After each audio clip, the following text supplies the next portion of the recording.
तो इस तरह से हम हर चीज को ऐसे किसी के कहने से, अपनी अकल लगती नहीं कभी, है ना, कोई दिखाता है वही हम देख सकते हैं।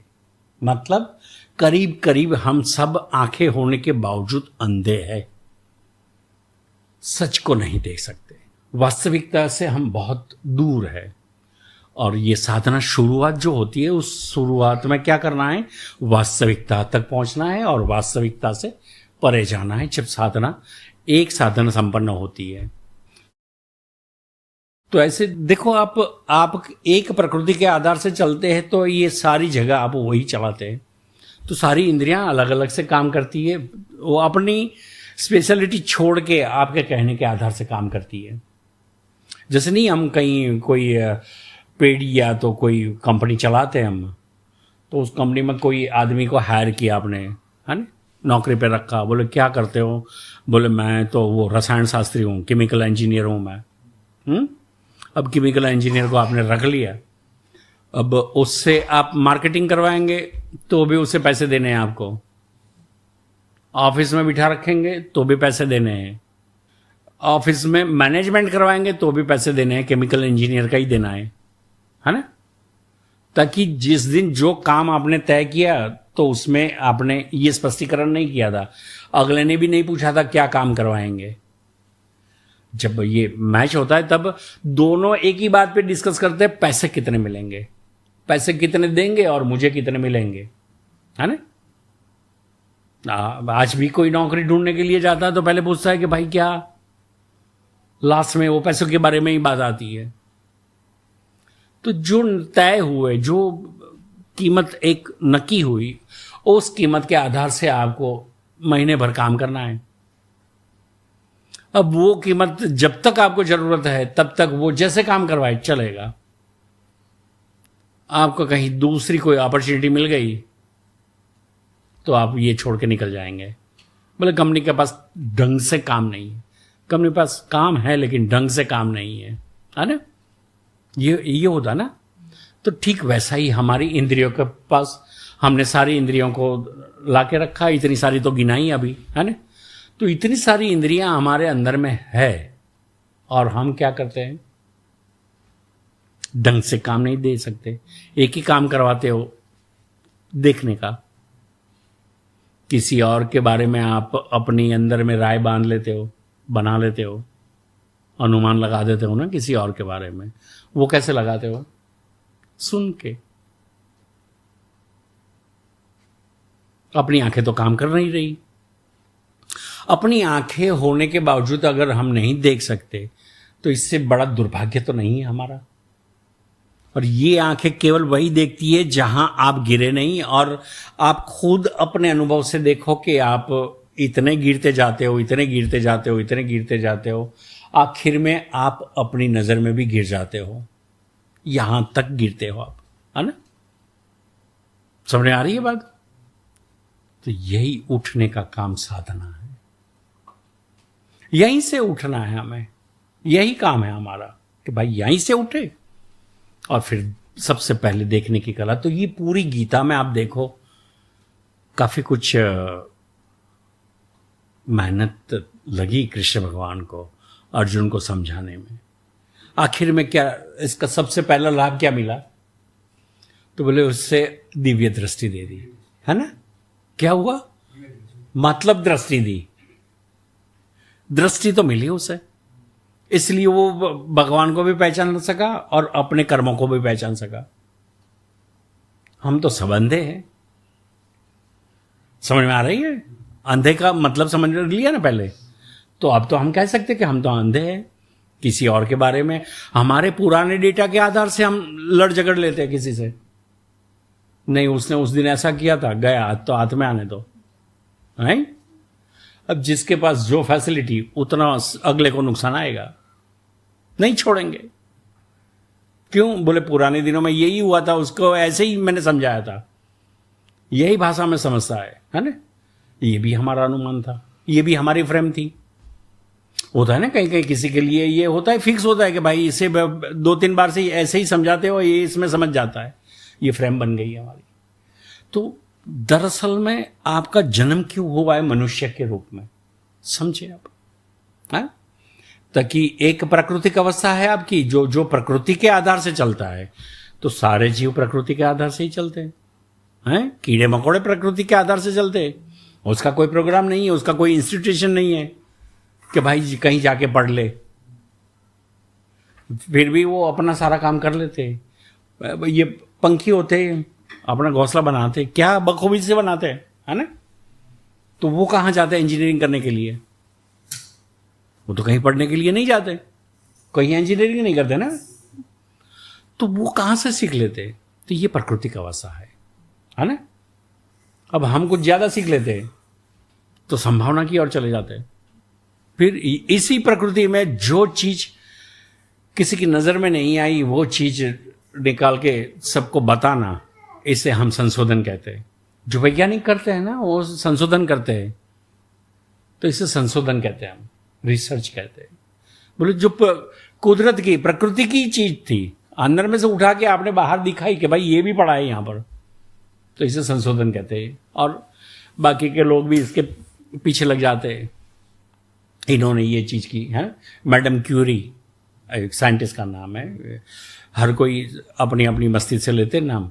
तो ये जो रेडियम है ना, जो ये ऐसे बंद करके अंधेरे में देखते हैं ना, गड़ी में लगा होता है, वो रेडियम मैडम क्यूरी ने खोज की थी। तो अब मैडम क्यूरी ने कोई खोज नहीं की थी, ये तो बाई प्रोडक्ट थी। किसी चीज को लेके वो मेटल में कुछ काम कर रहे थे, और उसमें जो जंग लगा उस जंग को निकाल के कहीं इकट्ठा किया हुआ था, रात को अपने आप लाइन करने लगा।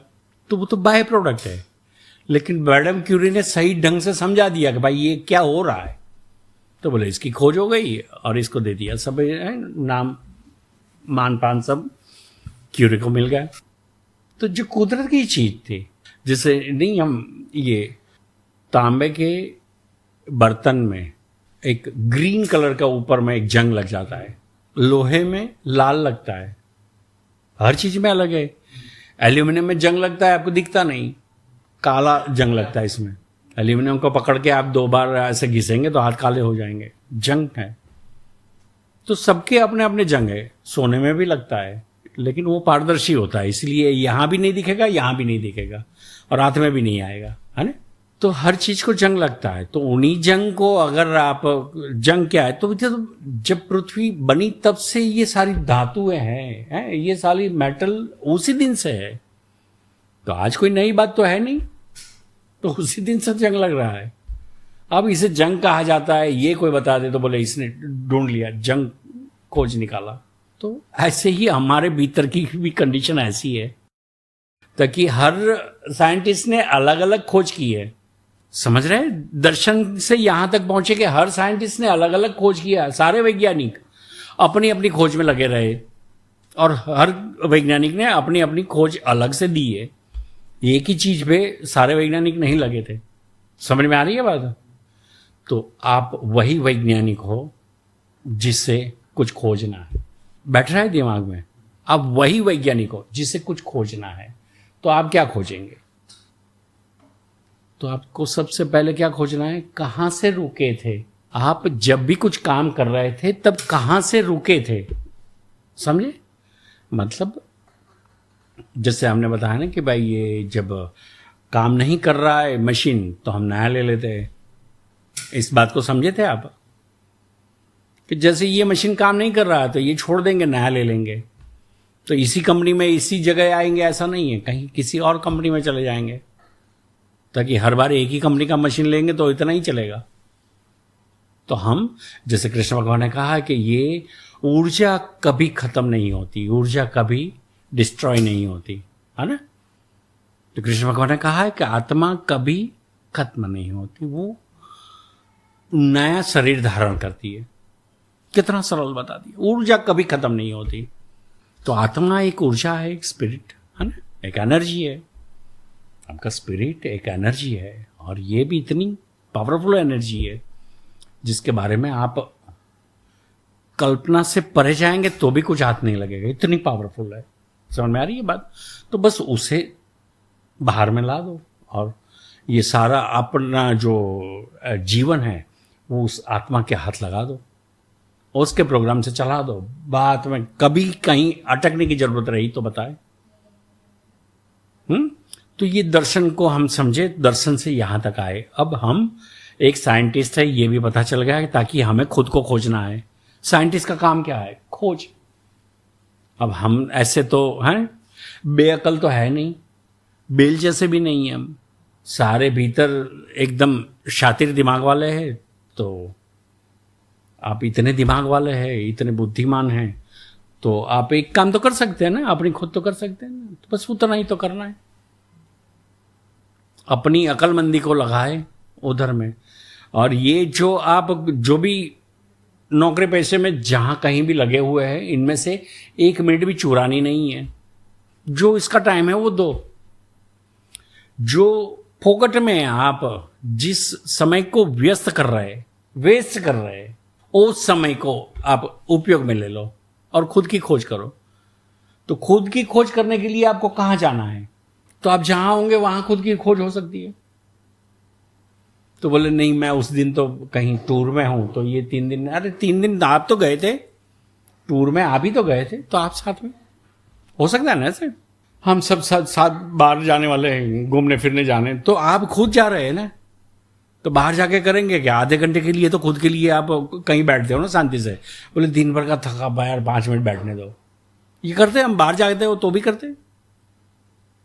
तो हर जगह आप अपने लिए समय निकालते हो, तो उसी में अपने आप को ढूंढना है आपको, और कुछ नहीं करना है। कहीं से भी आपकी दिनचर्या के किसी भी समय में से समय चुरा के आपको कहीं और नहीं लगाना है। जैसी फुर्सत मिली आपको, 10 सांस की फुर्सत मिली, 10 में पकड़ लो। इतना ज्यादा समय में भी नहीं बोल रहा हूं, अब तो सांस में बोल रहा हूं कि 1 मिनट की आपकी कुछ सांसें होती है, उस संख्या की और नहीं जा रहे हम, लेकिन 1 मिनट में आपको सांसें ले रहे हैं, उनमें से भी कम समय बोल रहा हूं मैं तो ये सांसें को भी पकड़ लो आप, 10 सांस भी देख लो। इसके बाद में कुछ काम आ गया, कर लिया, फिर फ्री हो गए। कहीं सीढ़ियां चढ़ रहे, कहीं जा रहे, और घर में ही जा रहे आप, अपनी सीढ़ियां चढ़ रहे, तो चालू कर दो अपने को ढूंढना कि ये पैर उठा था कौन है। जब दोनों पैर ऐसी उठने वाली स्थिति में होता है, जब एक बैठता है और दूसरा उठ जाता है, दोनों पैर ऐसे हल्के हो जाते हैं, तब आपका वजन कम कैसे हो जाता है, ये देखा है आपने? तो एक पैर मतलब एक पे वजन आ जाता है, बाद में आता है। एक ऐसी मोमेंट होती है जब आपका वजन नहीं होता, जब चलते हो, देखो आप। तो ये सब आप खुद को ढूंढना है कि ये बैलेंस में, ये वजन उठा कौन लेता है इतनी देर तक। जब हम दूसरा पांव रखते हैं, इससे पहले और पहला पांव छोड़ देते हैं, दोनों के बीच में जो गैप है वो कुछ क्षण ऐसी है जब हम वेटलेस हो जाते हैं। तो वो वेट उठाता कौन है, इसे एंटी ग्रेविटी फोर्स देता कौन है, यही तो ढूंढना है आपको। वो ग्रेविटी किसी ने ढूंढ ली, अब ग्रेविटी किसी ने ढूंढ ली नहीं, ग्रेविटी तो थी पृथ्वी में, ये तो था ही था, गुरुत्वाकर्षण था ही। ये कोई नई चीज कोई ने किसी ने डेवलप करके रखी है ऐसा नहीं है, लेकिन किसी ने समझ ली, सबको समझा दिया। अब समझने की जरूरत क्या थी, आप समझे इसे कि समझने की जरूरत क्या थी? तो बोले एंटी ग्रेविटेशनल फोर्स बनाने की, ऊर्ध्वगमन करने के लिए आपको क्या जरूरत है? हाँ, ये कहते हैं ऊर्ध्वगामी हो जाओ, ऊर्ध्वगामी हो जाओ, ऊर्ध्वगमन करना है ना आपको, एंटी ग्रेविटेशनल फोर्स डेवलप करना है आपके अंदर में। तो वो कैसे आएगा? ये खोज कहां करनी है? यहां करनी है कि एंटी ग्रेविटी कैसे करें। ग्रेविटी तो कुदरत का काम है, प्राकृतिक है, ये एंटी ग्रेविटी संभावना हो गई आपकी, समझ में आई की बात?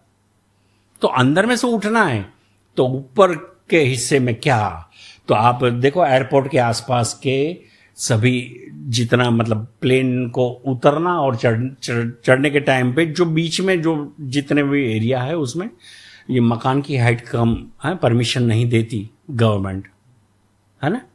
पेड़ पौधे भी कम रखते हैं उतर में, क्यों? ताकि प्लेन की चढ़ाई और उतार के टाइम पे कोई एक्सीडेंट ना हो, है ना। मतलब ऊर्ध्वगमन होना है तो भी आसपास में कोई गड़बड़ नहीं होनी चाहिए। इतनी बड़ी इमारतें दिमाग में नहीं बन जानी चाहिए कि भाई ये आदमी ऐसा, ये साधना ऐसी। सब छोड़ दो, फैल जाओ। समझ में आ रही है? फैल जाओ तो कहीं से भी उठ सकते हो। बाकी आपने एक रनवे बनाया, उस रनवे पे जाना है, तो पता नहीं जिसने रनवे की डिजाइन की है उस रनवे पे आप जा रहे, रनवे आपका बनाया हुआ नहीं है, किसने दे दिया रनवे, उस रनवे पे जा रहे हैं आप, अपने हवाई जहाज को उस रनवे पे ले जा रहे हो। अब वो आपके हवाई जहाज के लिए सही है कि नहीं, ये आप जाने, आपका हवाई जहाज जाने। समझ आ रही बात? तो जब तक दर्शन उपलब्ध नहीं होंगे या तो दार्शनिक आप नहीं हो सकते, तब तक खुद की आंखों से नहीं देख सकते, तब तक आप किसी और के कहने से चलेंगे। तो किसी और के कहने से चलने से क्या होगा, तो किसी ने कोई मंत्र पकड़ा दिया, या तो किसी का देख के हम किसी कीर्तन के पीछे लग गए, भजन के पीछे लग गए। ये सब चीजें अच्छी है, सही है, कारगर है, काम कर रही है, लेकिन जिस तरह से दस्त की दवा खांसी में नहीं ली जाती, ठीक उसी तरह वो कारगर है अपनी जगह पर। आपकी जरूरत कुछ और है और कर कुछ और रहे।